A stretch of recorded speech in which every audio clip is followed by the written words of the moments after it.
The functions that we add to our calculator are found under the Info drop-down menu, Immediate Mode, CAS Variables.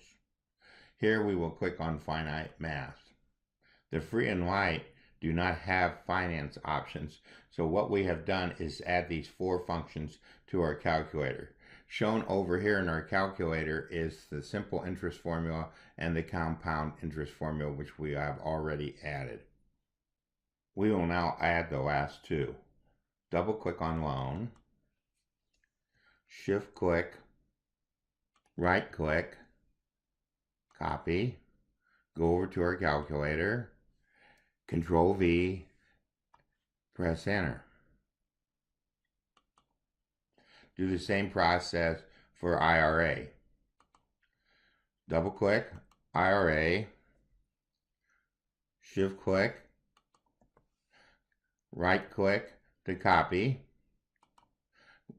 move over to our calculator, Control V, press enter. Looking at our calculator, we can see that these formulas are quite complex. We will use Onenote to discuss these formulas and their applications.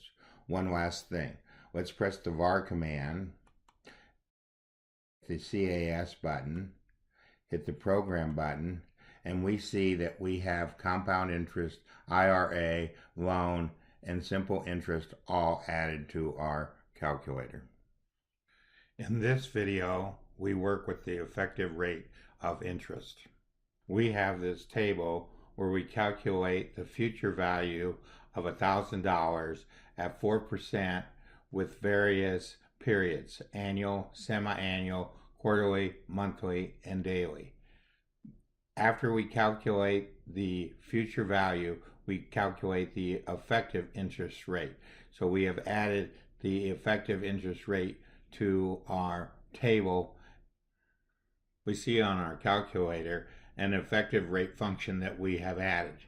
We do this for annual, semi-annual, quarterly, monthly, and daily.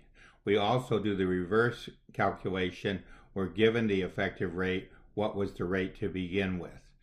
The last thing we do is we calculate using the effective rate what the future value of money is. We will go over the details of these calculations in a minute. Let's look at how we added the effective rate function to our calculator. We have cleared our calculator. We go over to Onenote and copy our function for effective rate. We then go to our calculator and we Control V and press enter.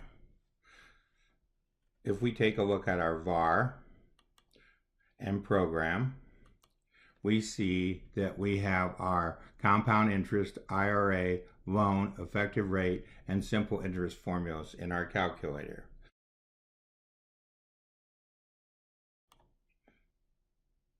Clearing our calculator, we have added the compound interest formula for annual, semi-annual, quarterly, monthly, daily, and we came up with these values. We then transferred these values into our table.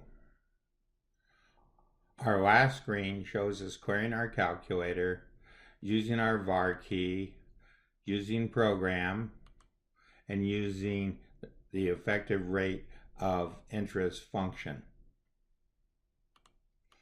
So we apply this with X in our first value, 4% for our rate, 1 for annual. Do the same thing for semi-annual, quarterly, monthly, and daily. We take these values and enter them into the effective column. The last three entries show us working this formula, and this formula. For the forward problem, we put the X in the first parameter. For the reverse problem, we put the X in the second parameter. We notice that we come out with two answers. Here we use the answers that Onenote did for us with their math function. The last thing is that we take our effective rate and we apply it to the simple interest formula for 10 years to come out with $1,491.78. This is fairly close to 1,491.7 that we got from the compound interest formula. For our last step, we'll look at the reverse problem and how our calculator and OneNote come up with two answers.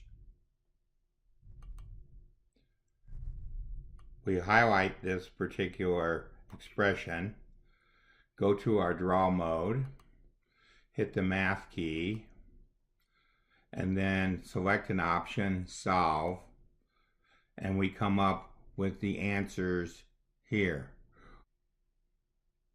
Minus 101 over 25 is equivalent to minus 4.04. Since we only want the positive answer, the 1/25th is equivalent to 0.04 for our original rates.